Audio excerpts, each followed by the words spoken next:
and welcome to Fulhamish podcast.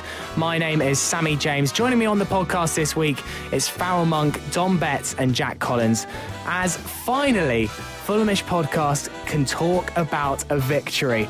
No one had quite pointed the finger at this podcast, but as soon as I set it up, it all went wrong for Fulham. A glorious opening month followed by a hideous September, but finally Fulham got back to winning ways. Gentlemen, thank you very much for joining me this evening. No worries. Thank you for having us. Barnsley, a 4-2 victory on the road up at Oakwell. Another win in the road. Who'd have ever thought this? Second in the away form and bottom in the home form. I mean, I think it's just the way we're set up. It just works better when we're away from home. Maybe tomorrow will be a bit different because Norwich won't just sit back and total compression and go on a counter-attack. I think it's just teams have set up well against us and we like to play a possession game and it just doesn't work at home, whereas away from home we're set up the way we play with the pace, likes of Aluko, Piazon and Kearney, the technical players, and Chris Martin up front. I think it just works better away from home. And maybe, obviously, the performance against Barnsley was a lot better than we have in the last 6 weeks or so since Blackburn. To jump forward a little bit, how would you set up at home then? That's the thing, because I don't know, because I'm not used to us expecting to win. Because the last 3 years... When has that ever happened, to be honest? Like, the last 3 or 4 years, I haven't expected to set up to win a game. Like, and then when we started off really well, I'm like, hang on, because we haven't really won at home since Newcastle, surely. No.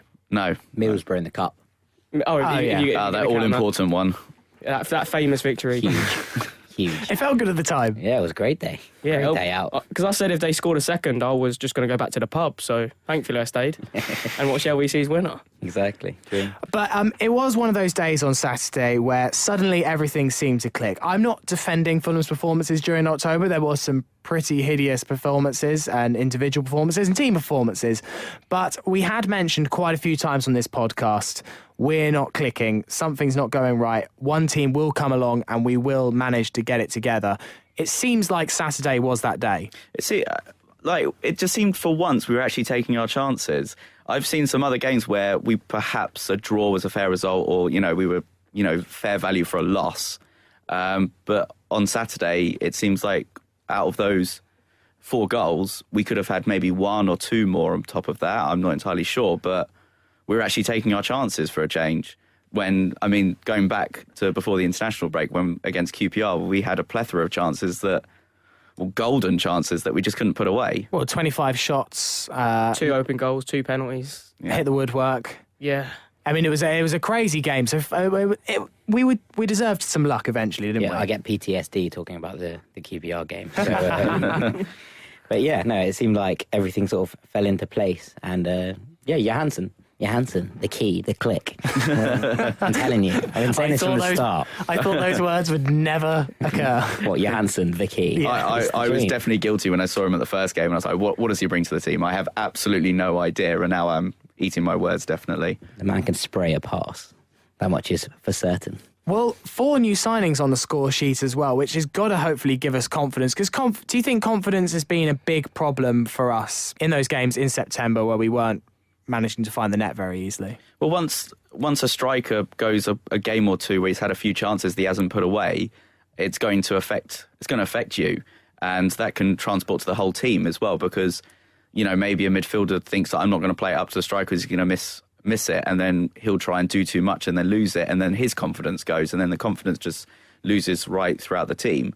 I remember in that first few months in the relegation season under Yol, how we didn't have a brilliant start, but then things started to click again. We were picking up a few wins, and then a couple really unlucky losses happened, and then all of a sudden the confidence had gone, and we had a really good starting 11 to compete with any team in the league, but there was just no confidence at all whatsoever. And we can all agree that the squad that we've got at the moment is actually a really good squad. Yeah. So it can be, is it down to confidence? I think it's... Even in August, we didn't really know what our best 11 was. And when it came September, that's when all the transfers were finally finished. And I think now we're working out who needs to play where for our team to be most successful, because it was the 2 holding players. You never knew what you needed, because I always thought you needed an anchor man who at the time was Scott McDonald, then a more deep line playmaker, so the likes of a Christensen, a Johansson, a Jozabed.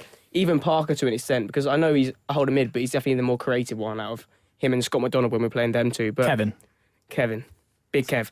I like that you amalgamated Scott Parker and Kevin McDonald. Scott McDonald. Scott McDonald was the old Middlesbrough, Sheffield United striker. He came from Celtic and banged in loads in the Championship about 4 seasons ago. Oh, sounds like we could do with Scott McDonald.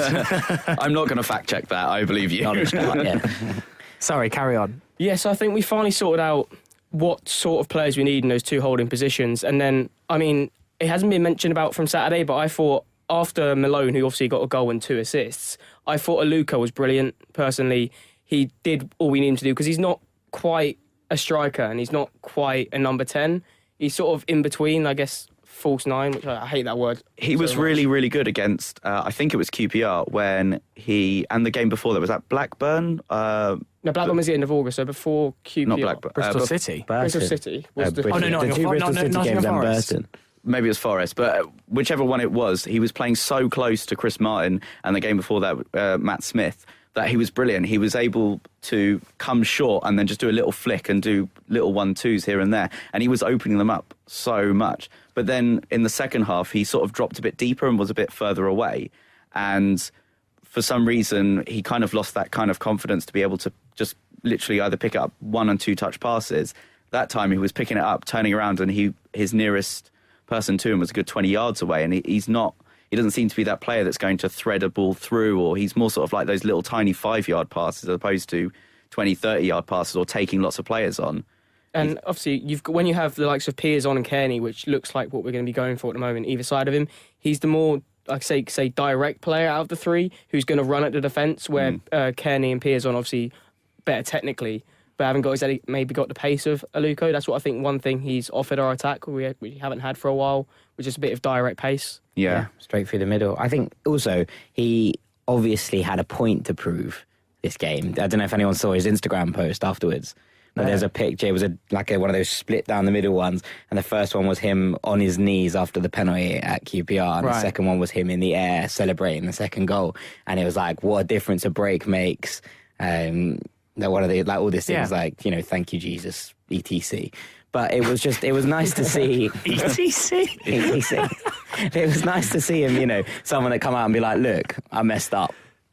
I've come back. I've proved myself stronger. I think he cares, and I like that.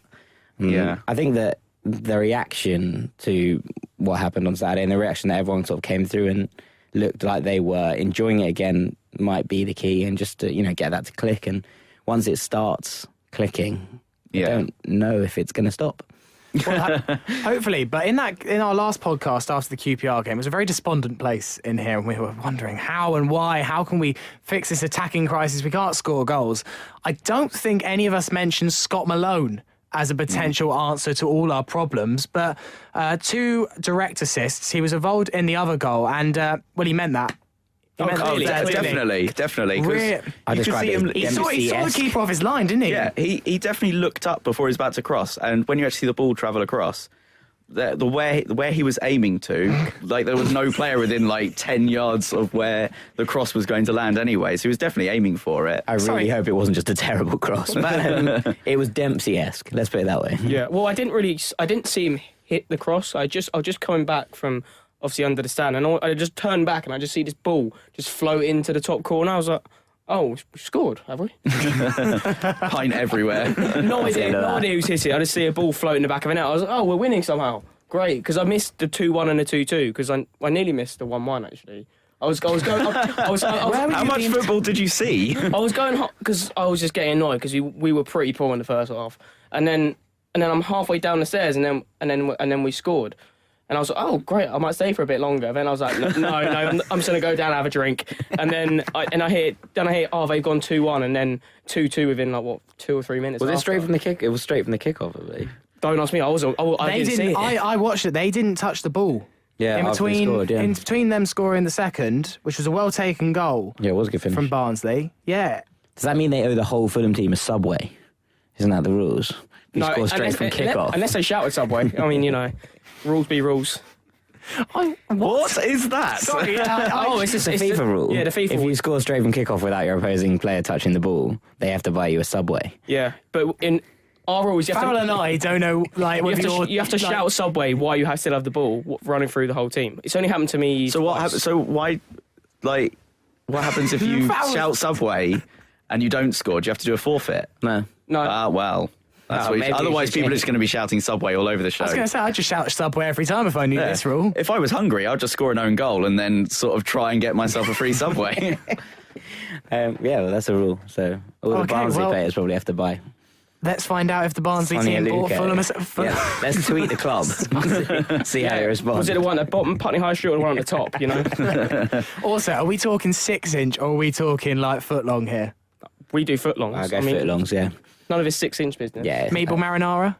Oh, Well, not while you're walking. That's going to go. Especially if you're playing FIFA, that's just going to have you can have meatball marinara juice all over the Italian controller. BMT. Is that your sub of choice? Yeah, 100%. Italian BMT, Dom? yeah, same. Italian BMT. Farrell? Salad. Just kidding. You're not a salad man. No. I think I am a meatball. Meatball marinara. Anyway, this went wild. We've lost Welcome to the we've lost Fulhamish train of- podcast we've lost the with train our of Barnsley. sponsors Subway. Yeah. $2.99 meal deal. So still though, obviously it was a great win and we're very jubilant about it. Still a bit suspect defensively. Tim Ream, hugely at fault really for both goals. The first goal I think was obviously just a poor pass out of position. But both really came from this out of position play. We're really missing Callas at the moment. We need him back. And I'm more pretty confused sharpish. why Maddle's just sitting on the bench. Why? I can't work it out. We were discussing this earlier. I think maybe he thinks that if you're not got two ball-playing centre-backs, you can't have them because they're always going to pass the ball to each other. And he's worried that if Maddle passes the ball to Sigurdsson, he's just going to boot it out every time.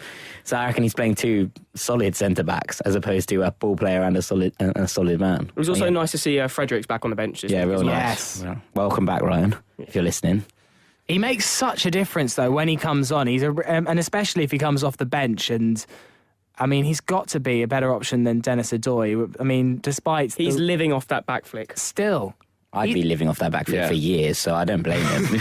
Every other game I've seen him in has been so poor defensively for me, personally. I agree. I feel sorry for our fullbacks because they get exposed so often by our Yeah. so-called wingers who they just never defend at all whatsoever. So I do feel sorry for our fullbacks a lot. Like they have to cover a lot of ground to be able to attack and defend for 90 minutes, really, because Kenny doesn't really, spring to mind as a up and down the wing, diving into tackles against their opposing fullback for. Yeah, for Piazon does crosses. actually cover the ground a bit, but Kenny doesn't like tracking, does he? No, not really. No. It's because neither of them are proper out-and-out wingers. Yeah, they're, it's sort of, true. they're sort of like number 10, inside number 10. We've got whatever three they're now. called. We're inside forwards. We've gone back to the old Johnny Haynes days. Yeah. We're playing two inside forwards, and then That's behind when the striker. it does come up when I've been watching games, and we do get exposed on the counter attack on the wings quite a lot. Yeah. Because it immediately goes out there. There's no sort of protection for those players on the wings. So one of maybe a Parker or a Scott McDonald has to go out to the wings to help out, and then it leaves a huge gap in the middle. do you know who's good at covering the ground in the middle? Ryan Tunnicliffe. No. He Change is, the record. He's just doing a job. That's what he does. He just does a job. Yeah. He's not good at anything in particular. He just does a job. He loves running. He loves covering ground. He just goes to bed dreaming of running more. love Even Ryan. even after the final whistle, Ryan, stop! The game's over. Yeah. The game's over. We need to get the bus. He's like, I'm going to run home, lads. It's Barnsley, mate. So it's a fair distance. So now we're moving on to the Norwich game, which is tomorrow night. I mean, you'd have thought, with all our poor home form, there'd be no better team to face than Norwich City. No home defeat since 1986. I know I'm jinxing it. Yeah, you are. 23 goals scored compared to their 2. But they are top of the league. 5 wins in the last 6. It's going to be very tough to get anything out of Alex Neil's side tomorrow. They did what all Premier League clubs should do when they go down. They hung on to their manager they had that got them up. They hung on to all their good players that got them up in the first place and all the ones that had in the Premier League season. I mean, you go through their starting lineup, Houlihan, Cameron Jerome, Stephen Naismith. I mean, Robbie those are, Brady, the Irish Messi. Yep. Josh Murphy. They're all good quality players. Premier League players. They had no no desire to ship them off as soon as possible. They wanted to get straight back up. They stuck with the players that got them up in the first place. I mean, they didn't have a particularly awful Premier League season, but it wasn't, great. They got relegated, but Just beige, wasn't it? yeah. Nothing exciting. Not quite happened. good enough. Yeah. Without being terrible. At the end of the season, Norwich got relegated. I didn't even know they were up there. And that's what I admire, sort of teams that have done that. I mean, when Newcastle got relegated the last time, they had more than good enough squad because they just kept all their good players. Yeah, Burnley last season. Yeah, exactly. Which did the same thing. So, I mean, that is clearly the blueprint if you want to go back down, then come straight back up. And Fulham did exactly the opposite of that. Of course, that's what we do. Wouldn't be right to just, let's keep the players and go straight back up to the Premier League. That would just be too simple. Yeah, really. way too easy for us. When I turned up to Ipswich in the first game of that season, I have no idea who these players are apart from Scott Parker. But we were playing Cameron Burgess in holding midfield. I mean, Cameron Burgess still isn't ready now. How old's Cameron Burgess? He must be, 21? I think That it's means- about that. That means that Cameron Burgess was 19 when he started that game against Ipswich. Yeah, he was. He was 19 when he's not even a ball-playing centre-back. He's just a 6'5", huge centre-back. McGaff's, no, holding midfield. I like Yeah. that at one point we played him and Dan Burn. That must be the tallest centre-back pairing of all time, surely. It's got to be up there. Have we had like having the shortest? Empire- Can we think of a shortest centre-back pairing? Javier Mascherano with someone else. Surely he's 5'7". Has he played for Fulham? Oh, right. Not The only one that comes to my head is actually Callis and Maddle, because neither of them are 6 Yeah. foot tall. Yeah, true, yeah. They can both jump higher than Dan Burn could. Oh, Chris Bed he was about 6 foot tall, but my word, he had like springs in his feet. Aaron Hughes and Chris Baird might have played together at some point. Neither of them was 6 foot, I reckon. Certainly did for Northern Ireland. Oh, Yeah, good yeah. point. Very good point. But yeah, I mean, it'll be a difficult one tomorrow. I assume a point is always a good result when you're facing, a team in bang red hot form. But it would be quite nice just to keep the winning record going. Obviously. Or just win another game at home. Yeah, that'd be great. Yeah. It's been over 2 months. Well, I mean, Jokanovic did say afterwards that, it's their now aim is just to replicate this away form against their home form. I don't know about you, but I think that quite a lot of fans might be looking too much into the home versus away debate. It might just be a little bit how the games have fallen. Or do you think there is something more to it? Well, you know what a lot of Fulham home fans are like. They just get annoyed if we're drawing after 5 minutes. My favourite one was last year when we drew in the last minute or beat Huddersfield. It might have drew and there was still boos. I was like, we've just scored. Corley Woodrow scored in the 93rd minute. And there were third still game of the boos. season. I think I turned up for that game at half time. So at least I saw our goal. I Yeah, mean, exactly. That's the main thing. I mean, how many goals do you miss per game? well, I think this season I've missed 4 or 5. Okay. That's Did you not miss too Matt Smith's goal against Newcastle? Yeah. I missed that one. I missed Sessegnon's goal, and I missed 2 on Saturday. Do you not mind? What about Ream against QPR? Oh no, I saw that one. You're back in your seat. Yeah, I was too hungover to go for a drink on that game. So You're going to be our goal correspondent from now on. I always recall the worst one I ever missed was I went to Basel for the famous victory in Basel, 3-2, secured our Stephen Kelly's qualification. best game for Fulham. Oh my God, he had an absolute blinder, didn't he? And Bjorn Helgerita as well. yeah, What a player. What a player. What a player. I remember after that, he played so well, and then Roy decided to start him against Spurs, and I was like, this is a different person. Absolutely. He was awful. I think he gave away a penalty and a free kick for their goal as I don't well. understand how Stephen Kelly has played European club football. The weird thing about Roy Hodgson's system, especially in the defence, is he could put anyone in there. Honestly, he could put me at centre back, and I think Well, that's pushing it a Yeah, bit. okay, maybe not, but he could honestly put a lot of players in that system, and as long as they knew the way to play it, they did actually turn up looking all right. But that game, so we scored 2 in quite quick succession. It's a big trip over to Switzerland. I was so excited. It was my first European trip because I didn't manage to make it on the UEFA Cup before that. And but I'd been drinking all day with my dad, and I just so badly needed a piss. So I just had to go, and I missed the first one. I was like, missed it. And then and so I was like, I've run up, I've seen the celebrations, run back down. And then I missed the second.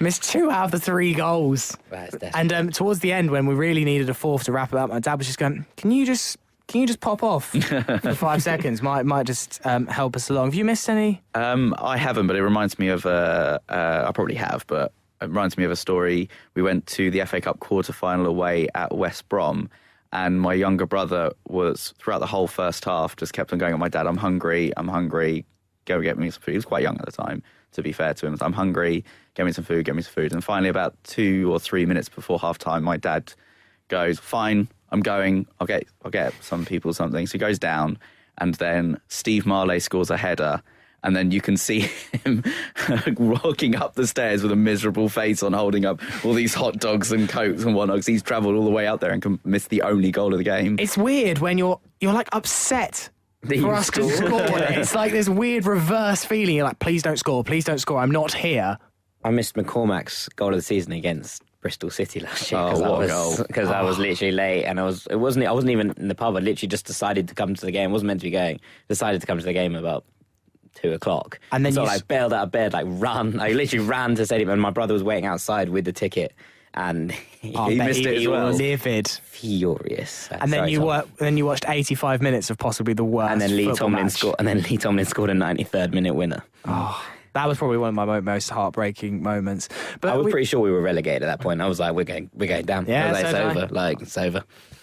So you might have seen on Twitter yesterday, we asked about your Fulham childhood heroes. I'm sure you'd have all seen this story, quite heartwarming. It made it just further than Fulham fans. In fact, it was more of a viral story. Yeah. Well, yeah, Tom Kearney made it onto Sky Sports News. We got national press. I mean, it was on BBC front page. So longer than some of our highlights packages I've seen this season. Exactly. We'll come to that. We're winding up. He's just ready to go. So there's a little lad called Giacomo. He's 8 years old, and he sent Tom Kearney this fan mail. Very nice. I like the 3 bullet points as why he thought he was a good player. The first reason he thought he was a good player is because he's a good player. Yeah. Solid.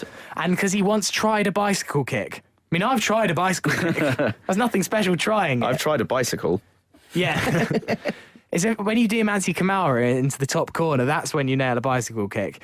But also, I think, and this is what separated it from any normal fan mail, is he gave him £3 pocket money. And asked for some tips. Yeah. He was like, can you give me some tips on how to be a good player? I like that. So I asked people on Twitter on Fulhamish Pod who their childhood hero is and why, and maybe when you were younger, who would you have considered giving your £3 pocket money to when you were growing up? Because he was, how old was he? He was about 7 or 8 years old. 8 years old from my sources. So when I was 8, I think at the time I would have said, the first vivid sort of season I remember is the promotion season from Division 3, and I probably would have picked out Mickey Conroy, because he was scoring an absolute hatful of goals for us, including one from the halfway line, which also made Sky Sports at the time, and that was amazing for, a Division 3 team. Thing is, he'd probably have quite appreciated £3. Yeah. They're probably more than his yearly wages. Oh, decent. I can That's a point. Yeah. Jack? So mine, Paul Pesky-Salido is the first one I recall. I had the lime green 10 shirt from that season. And my namesake, Big John Collins, who took that 10 shirt after him. So not Collins John? No, not Collins John. Not to be confused. No. John Collins is, Scotland, Celtic and Fulham legend. That was up there for me. Is Pesky-Salido the only Canadian to play for the club? Radzinski. Yeah, Radzinski. How could you forget? God, he never scored. He absolutely... He hated the goal.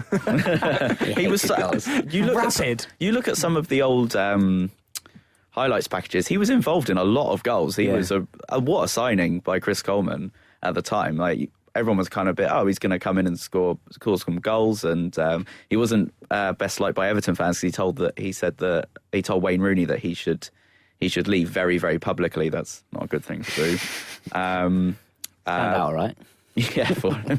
Although he keeps wanting to leave Man United for some reason. I don't know who's telling him that. Maybe Radzinski's still on the phone. Yeah. Radzinski's his agent. Yeah. And Dom, childhood hero, please. Well, when I was 8, that was the first time I actually saw a Fulham game. Okay. It was 2003, 2004. We beat Leicester 2-0, I believe, a double from Lewis Bermorte. So I'm just gonna have a go of him. And I met him for the first time, weirdly, this year in Hong Kong. Louis Bo. In Hong Kong. Wow, what was Louis Bowe doing? Was he doing a Sam Allardyce? Well, because obviously there's the infamous Rugby Sevens tournament, and then they have a Soccer Sevens tournament, so you get the proper professional teams from like Japan, Korea, China, Hong Kong. Then you get the youth teams from like England, so I think Aston Villa and West Ham were there, just some of them, and then they have like a pros tournament. So the 3 Fulham or ex-Fulham players that were there were Boa Morte, Jari Litmanen, if you can count him. Yes. And Tony Warner. I witnessed a Tony Warner clean sheet. Oh my God. But yeah, but I met Lewis Boa Morte, and that's because he scored 2 goals on the first Fulham game I went to, and obviously that winner against Chelsea at Craven Cottage the following season. I'll have to go with him. Yeah, what a finish. Totally meant it. Yeah, totally meant it. 100%. Off the top of his shin. I think the shin pad helps it with a bit of direction. I think I'd have to say Louis Bowe, even though I was a bit older in the days of Louis. I think he's the first person when I think of a real... someone I idolised as a footballer. I think I'd go with you on that. Interestingly, Jari Litmanen, I still think my favourite thing about Jari Litmanen, because he only played... Did he even play? I don't think he played a Sure minute. he got an appearance. I'm not even entirely sure he was on the bench at all. I just remember you get those on BBC Sport, you see the little previews and the team news about the match, and at the moment it would say something like Ryan Fredericks, calf, and it would say there's a few doubts for Fulham this week. It might have been, I don't know, like Scott Brown, like calf injury. Jari Litmanen, in brackets, ear. Who has an ear injury? Didn't we have... Do you remember Dirk Kuyt? Didn't he wear... not Dirk Kuyt, Dirk Lehmann. He wore an earring. He wore an earring. German he used to porn wear star. an earring during games.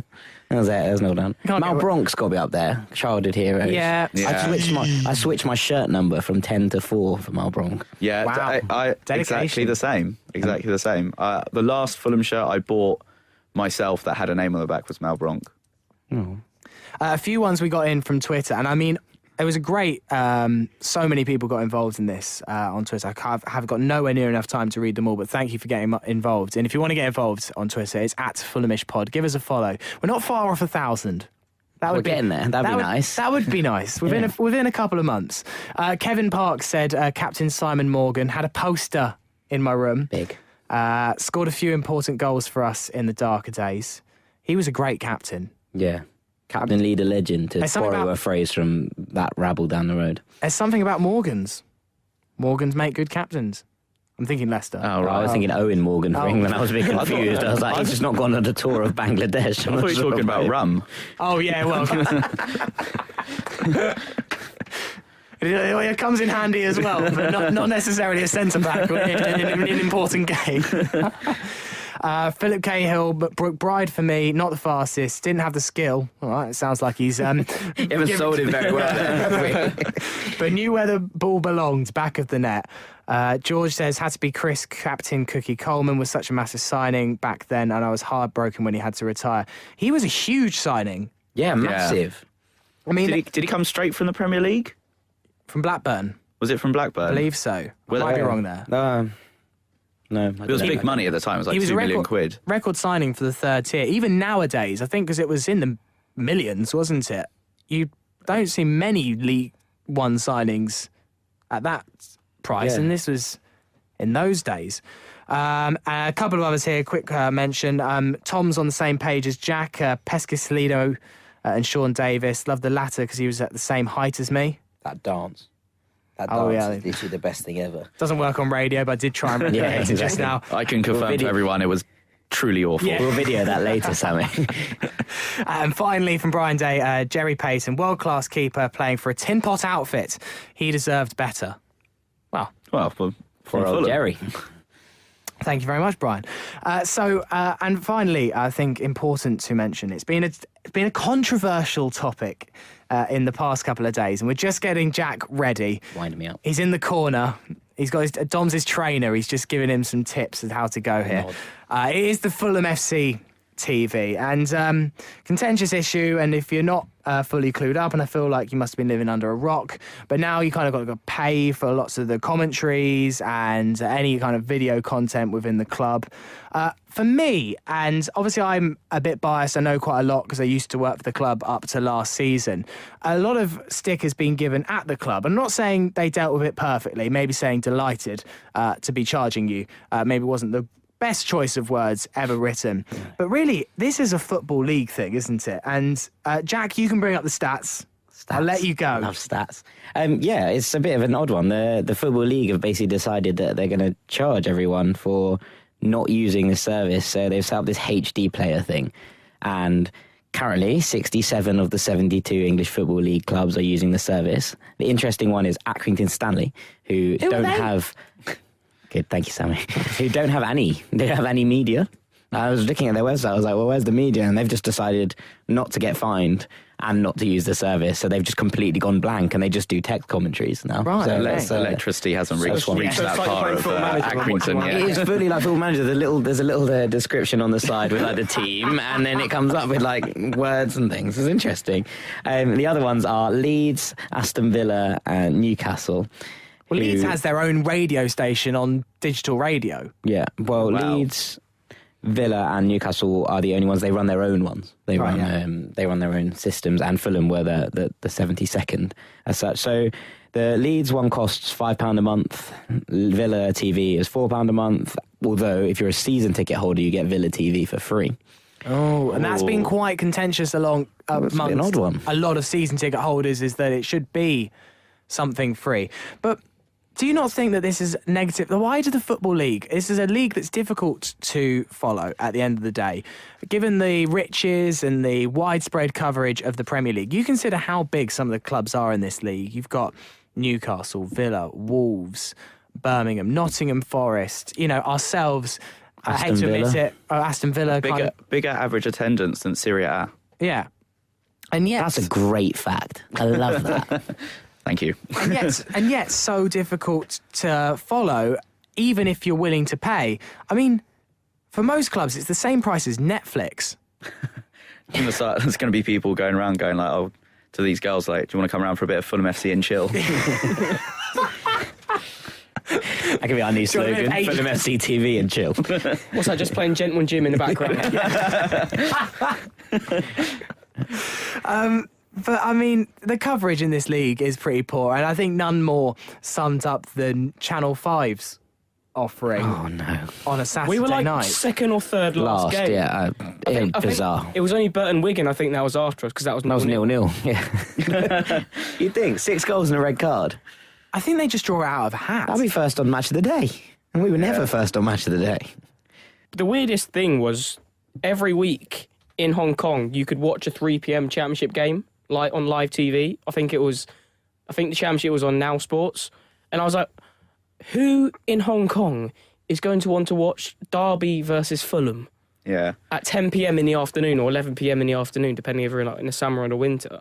It's just weird. It's like English football coverage seems to be better everywhere except England. I think that probably the clubs have this get-up that if it was readily available to watch wherever or listen to wherever, then they're not going to turn up to the games. Perhaps. Yeah. But then again, it is when we were in the Premier League, we would watch Match of the Day. We would watch every single game. I don't very much so. I don't watch the Football League show. No, I just go on Sky Sports and click on a highlight. That's the thing. You get the highlights on Sky Sports for free now, and they do championship games for free. And I assume that's part of the commercial deals they must have signed. That reason is that people have to use this, but it doesn't make any sense if you just want to watch the highlights to sign up for Fulham TV. No, because if you actually, so that means that fans that actually go to all the games, and fair play and shouts out to everyone that does, but and not in the pub though. Yeah, but I mean, all they want to do is watch the highlights again. They're not going to be looking, but they can't then watch the club's content that they're producing vis-a-vis, press conferences and interviews with players, and that doesn't make any sense. However, at £2 a month, I mean, I don't think it's unreasonable. I think it's very reasonable, to be honest. Like, I don't think that's the point. I think it is the principle of charging for something that is available elsewhere I just think a lot of it is people are sort of lambasting the club, and I don't necessarily think it's the club's fault. Yeah, they phrased it badly. Do you think if it's been going on for years and years and years, they've been charging £2 a month, that would it get the same sort of... No, not at all. Also, we were the only club in the country providing free video content for the last 3 months. We should have had that as like... We should have that as a selling point. We could have got some fans.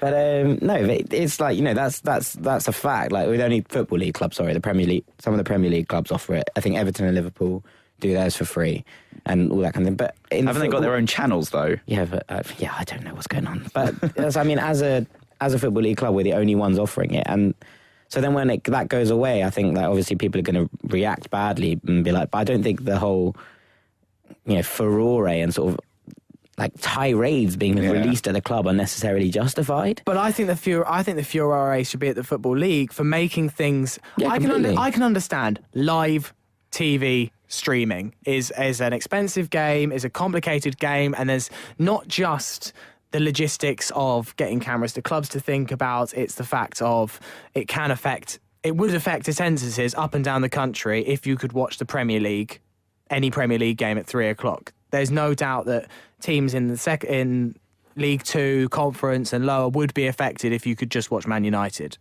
But when it's things like replays, highlights, I don't understand, and audio commentary. If we're trying to grow the league, surely it's completely detrimental to then charge and force clubs to charge. But they're probably following the Premier League model, aren't they? They probably think that they're trying to challenge with the Premier League. But the Premier League doesn't charge. That's being the key point, for those services. And also, all those commentaries are available. You can listen to pretty much any Premier League game on radio, on the BBC. And Gentleman Jim is the only option for fans either in this country or abroad. And we all pay a TV licence. Sam is gearing up for the big reveal. And so at Fulhamish. Well, we won't be sending Dom to any of the away Fulham games because I can't really see. Oh, a goal's been scored. I'm not entirely sure who, but my pine's going down well. Oh, there's another one. We should do live clips. Just film Dom. That's probably not a good idea. Quick look ahead to Villa. It's going to be a tough game against rejuvenated Steve Bruce side and the return of Ross McCormack. Who? Me. You stay in the Hammersmith end. I don't actually. No.